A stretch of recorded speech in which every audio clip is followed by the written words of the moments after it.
you should think about whining to a shrink. Why should I pay someone when we can talk for free and then go get a drink or whatever?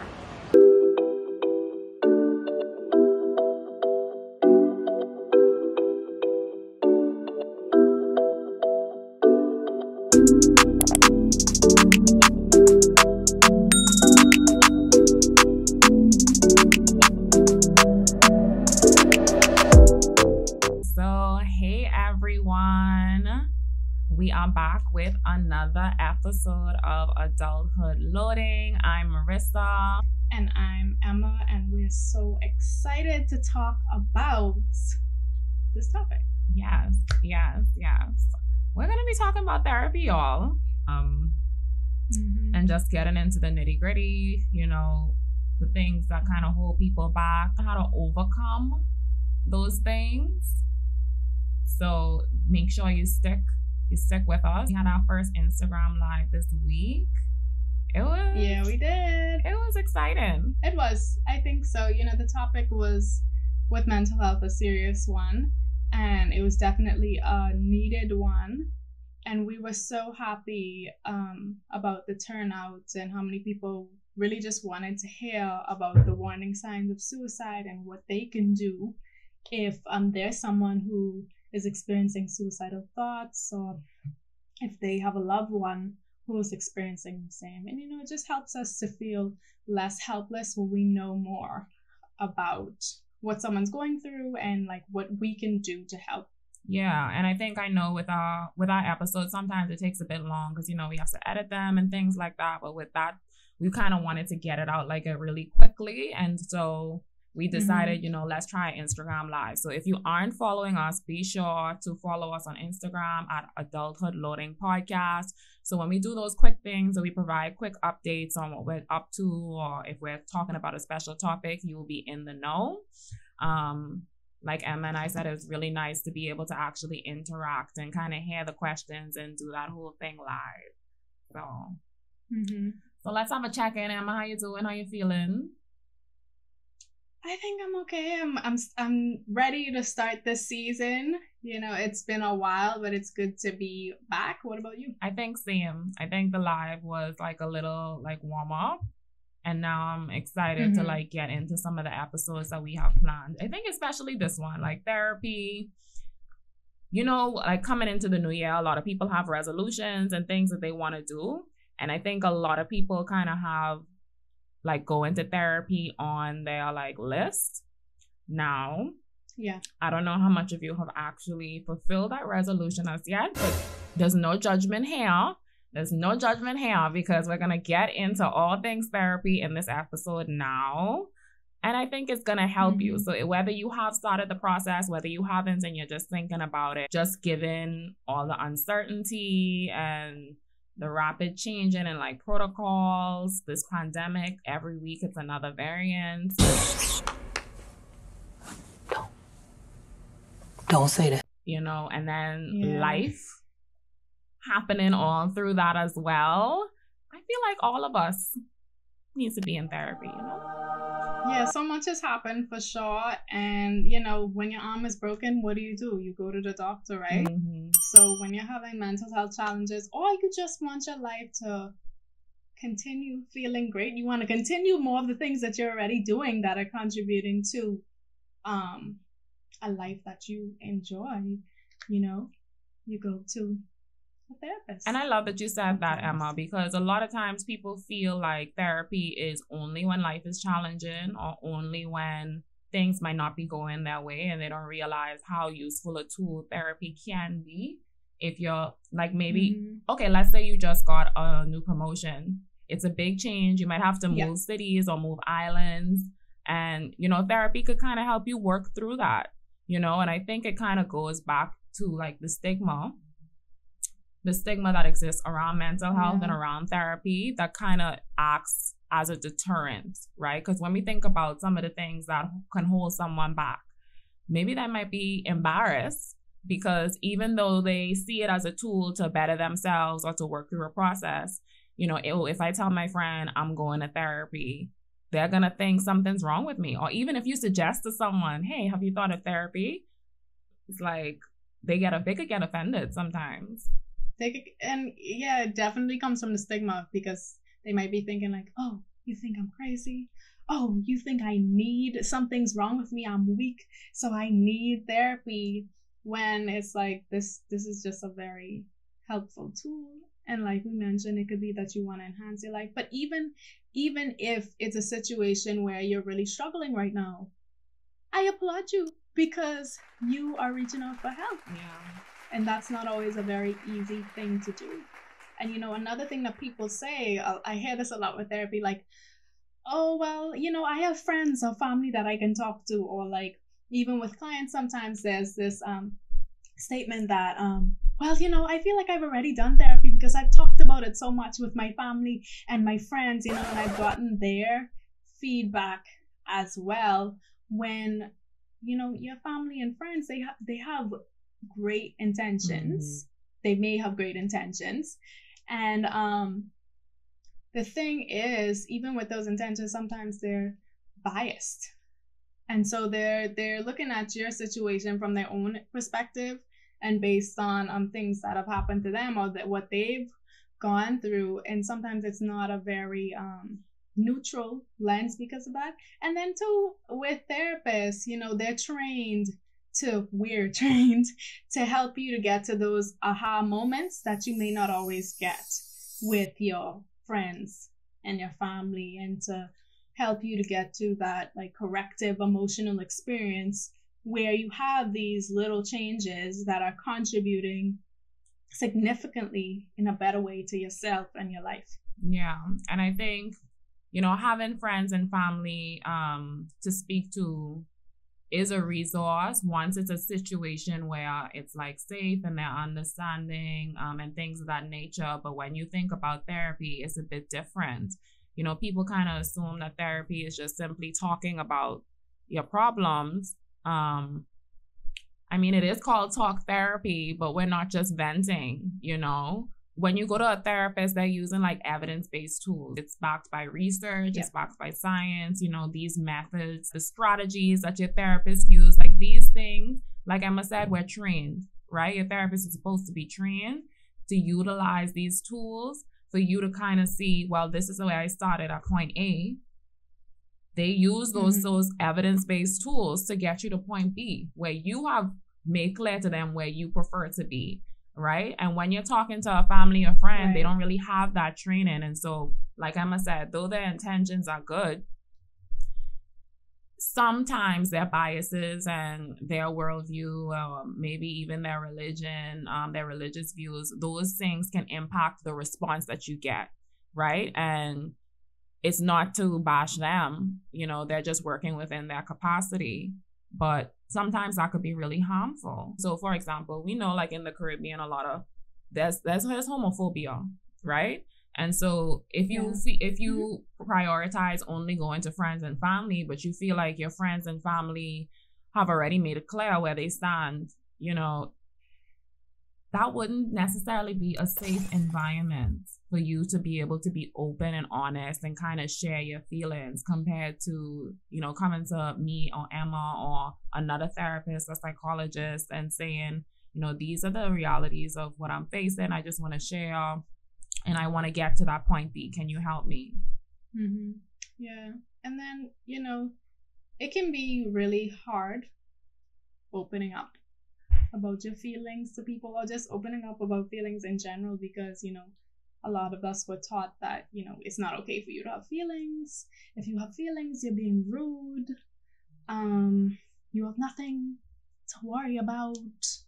It's just like you should be happy-go-lucky all the time because you had food on the table, or you had love in the family, or whatever it may be.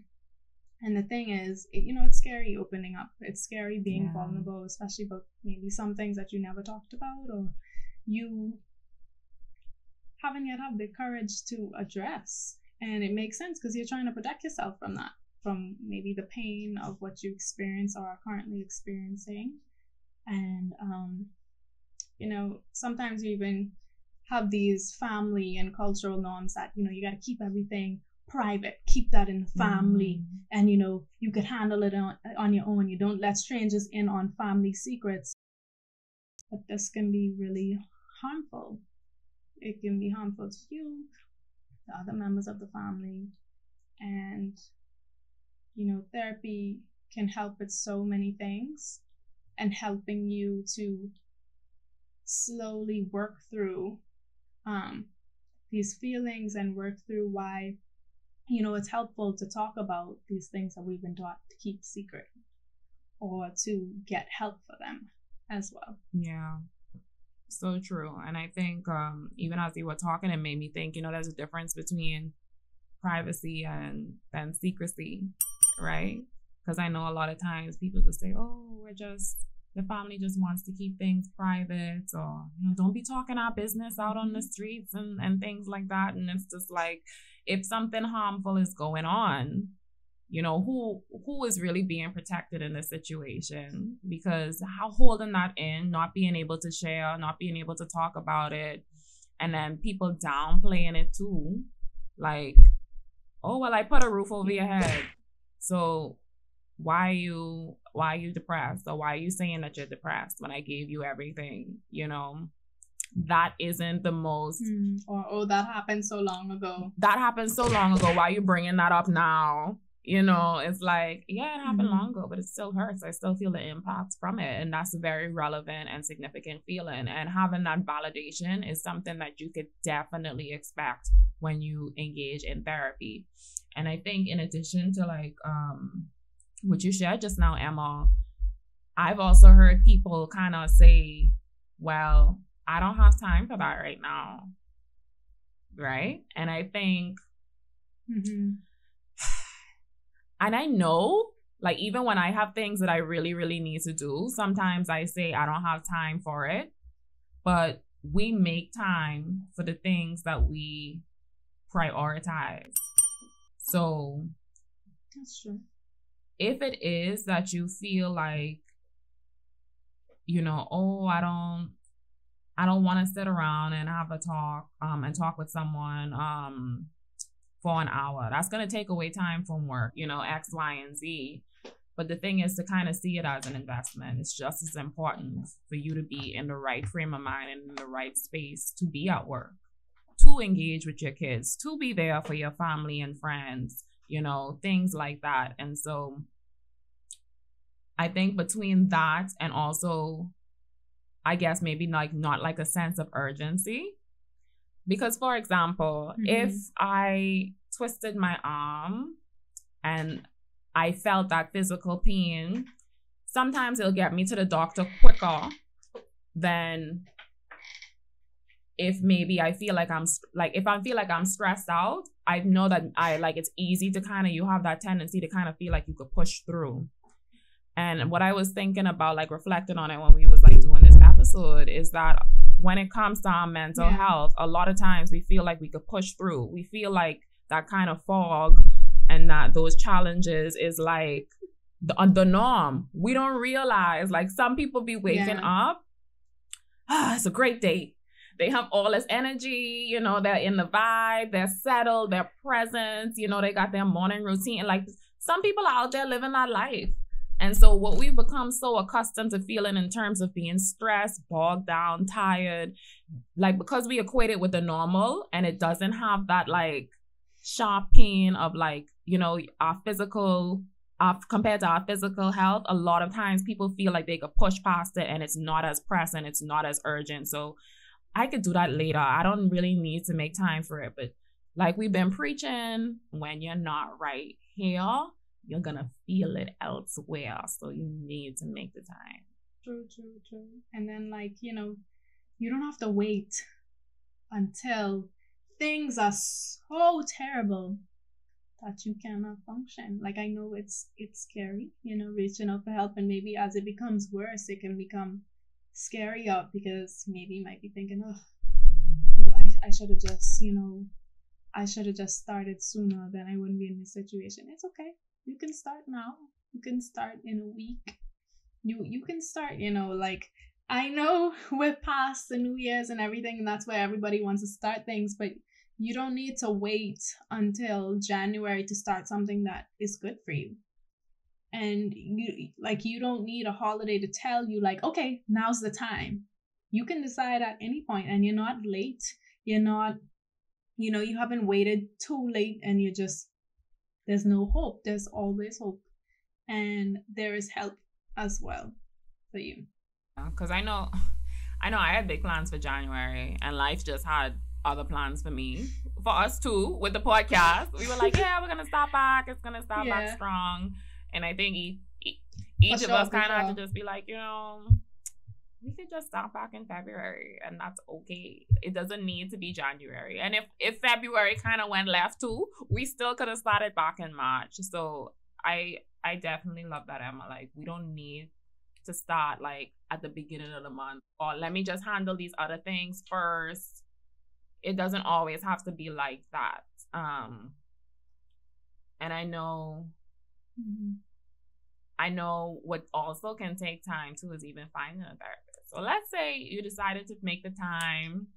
Let's say you make the time, you make it a priority. The reality is, in the Caribbean, our mental health resources aren't quite up. They ain't up to par in terms of it being super easy to find people. And then I think because our population is so small too, it's also finding someone that you feel comfortable going to that you don't know. Like, it's not your auntie, sister, cousin, and having that having that peace, like, sense of mind, like, okay, what I say to you is gonna be like confidential. It's not going to be the talk of the town. Like, not like confidential, like it's like, no, confidential. Exactly. So I find even when someone has overcome all those things that we mentioned before, and they actually start looking for one, that in itself can be a challenge and can be a deterrent. And I even recognize that too, because for us in the mental health field, we kind of know exactly where to go. But is it really publicized, like, to the average person?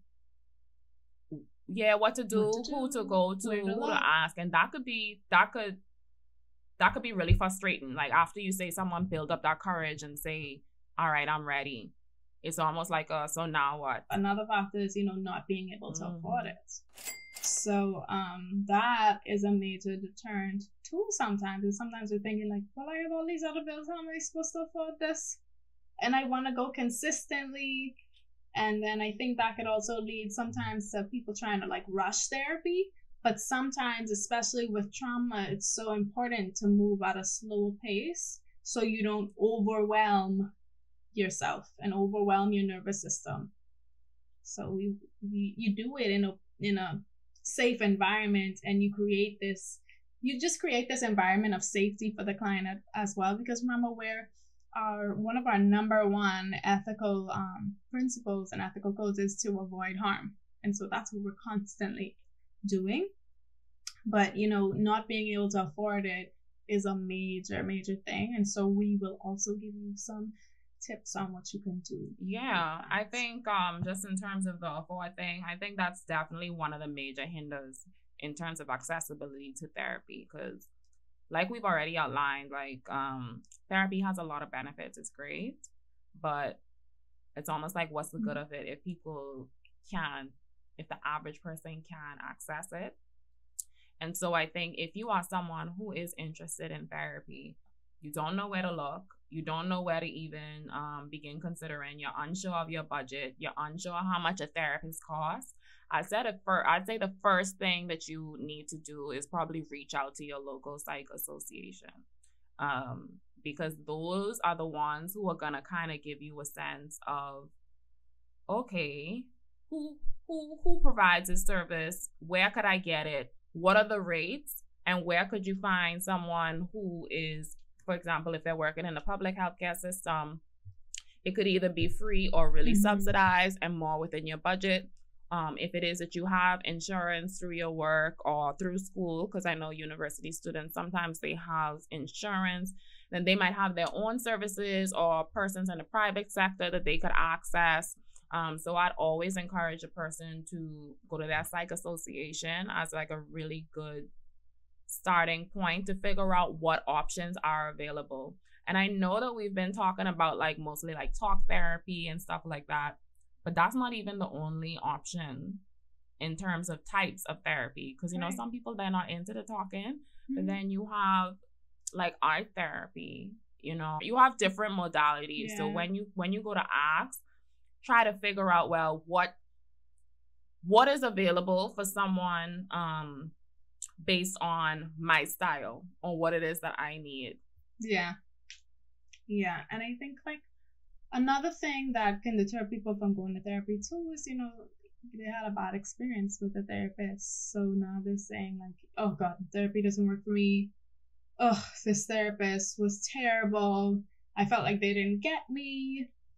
I also felt like they didn't really know what they were doing, or vice versa, you know? And the thing is, I think that maybe sometimes people don't know this. Like, if you don't like your therapist or you don't feel comfortable with your therapist, because you can not like your therapist and they're still doing a good job, and you recognize that, but like you don't have to keep them. You could decide to get another therapist. You could just say this isn't the right fit for me, and then I'm gonna go with someone I feel more comfortable with. Some people feel more comfortable with women. Some people feel more comfortable with men. Some people feel more comfortable with non-binary therapists. You know, it's really up to you and what you feel more comfortable with, and safer with too, as well. And you know, you could test it out. You could test it out and see, like, okay, let me see how these 3 sessions are going. And I don't really like it. Oh, you know what? I'll stick it out. You don't have to stay.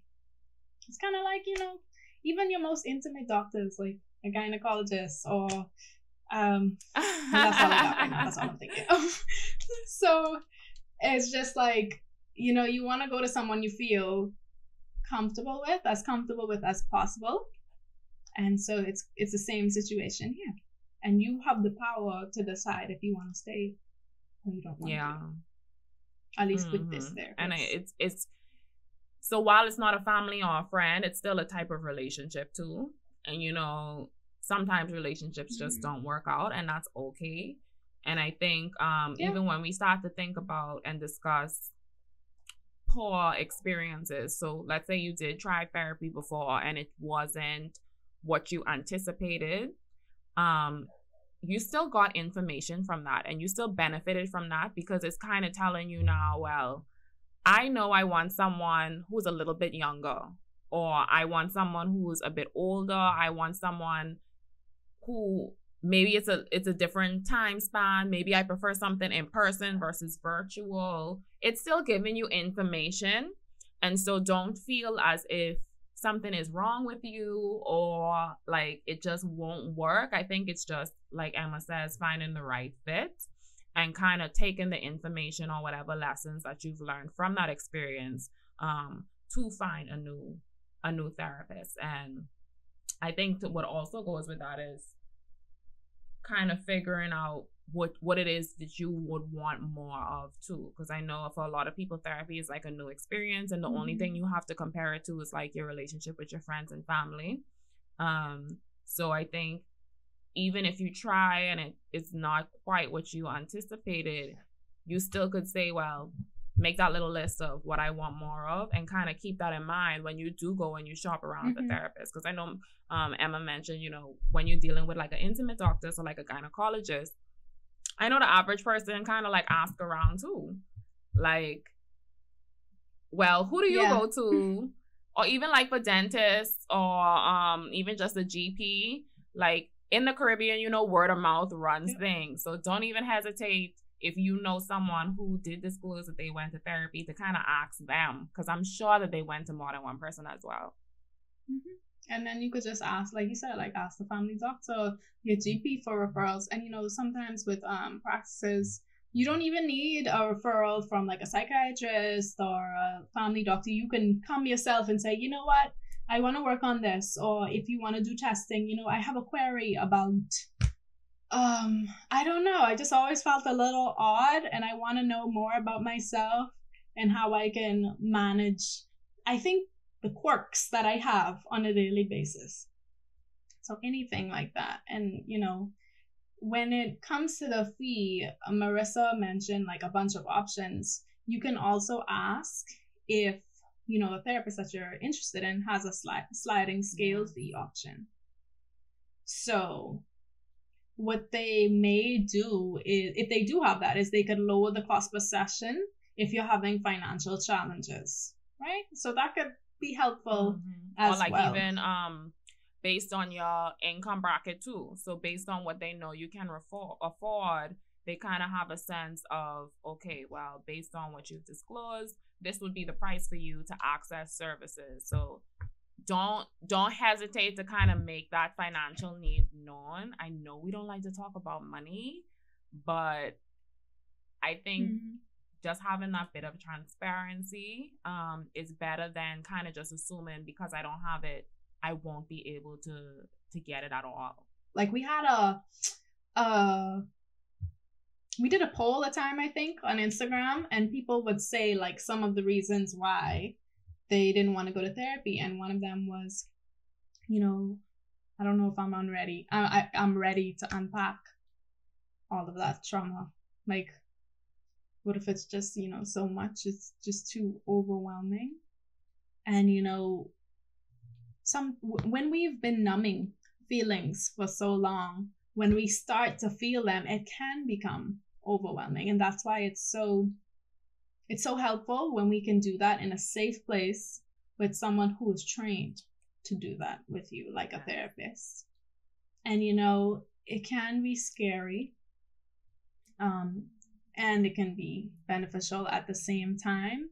And so that's why that like slow pace is so important, especially when unpacking trauma, just making sure you feel as safe as possible, you're not re-traumatized.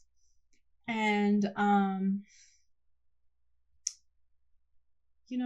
it's scary now and it's beneficial later and in the moment, because as much as we think sometimes like, oh no, I'm pushing it down so it's not impacting my life, it likely is. It's likely impacting your relationships. It's likely impacting your work, your home life, maybe even a lot of your behaviors and even the way you think about others and yourself. So therapy in that way can illuminate a lot of things for the better. Yeah, and I think to add to Emma's point, once you kind of identified what it is that you'd want to pursue, that you'd kind of want to be the focus of your therapy, like to unpack with your therapist, especially when you're thinking about like trauma or if you are someone like with a diagnosis, I think it's important to even just think about that type of training that your therapist would have had to have. So interacting with people and some of the questions that I even get, a lot of people don't really understand the differences in training between a psychologist, a counselor, a therapist, things like that, because we kind of just use the terms in an interchangeable way. Yeah, so I think for them it's kind of challenging to kind of figure out like, okay, well, if it's all the same thing, then it doesn't really matter, the training. But the thing about training is, if it is that you want to pursue therapy to kind of unpack your trauma, you need to make sure that whoever it is has some type of like evidence-based training to kind of handle that and in trauma, right? Because we as therapists, psychologists, counselors, we know that our whole thing is to do no harm, and we're not to be operating outside of our scope of our training and our expertise and things of that nature. And so when you do engage with your psych association, or when you do like ask a GP or your family network, if it is someone that who has went to therapy before, about the person, get a sense of what their training entailed, because a lot of even the programs kind of overlap and touch on some of the same topics. So you can't really assume that just because someone has a title that they're well versed in this. And sometimes whether it's on their website or their Instagram page, because psychologists, therapists, they have Instagram pages or social media pages, kind of look and see what they say. Yes, like us. I'm telling y'all need to follow us on Instagram. They kind of highlight what it is that they specialize in, you know, which groups, which mental health challenges, things like that. Because if it is that I think before we were talking about like not everyone goes for trauma or a clinical diagnosis. Some people go to kind of work through a major life adjustment. True. So sometimes you have like life coaches, or I forgot the other one, but there's just so many different professionals within the mental health field. It's just a matter of figuring out what's the ideal. Emma and I have put together some tools as well to kind of help you think through, because I know it's a lot and we're not all audio learners, so I hope no one was trying to scribble down all the notes, because we have a checklist. We have resources for you that we're gonna share, so please y'all make sure y'all follow our Instagram page, Adulthood Loading Podcast, because that's where we're going to drop a checklist about what are some of the things that you should consider before starting therapy, during the process of looking at therapists, and also when you do finally connect with a therapist. And for those of you who, you know, maybe the finances are just not allowing it right now. Yes, it's the goal in mind to eventually get to therapy, but just the financial constraints are not allowing it. We also have a list of tools and resources that you could tap into if it's just not feasible for therapy right now, and that could kind of help bridge the gap between when you get like a little bit more stable financial footing and you're ready to engage with a therapist. Thank you all so much for listening. You know, the reality is that, you know, starting therapy can be scary, and even more so when we don't feel ready. So it's easy to think of a whole scroll of reasons why, you know, I shouldn't go. And it can also be stressful when there's so many hurdles to cross over just to get the help that you need. And that in itself can be, you know, annoying, scary, saddening, frustrating. And it can even leave us feeling helpless sometimes. The thing is, you know, therapy can be transformative. Transformative. I thought maybe it was just an accent thing. Even when you're ready. No. Yeah. Therapy can be transformative, especially when you're ready to put in what you're ready to get out of it. Okay? So if that's you, and you're ready, or you're thinking about getting ready, we have some tools for you, and we have some tools that you might want to share.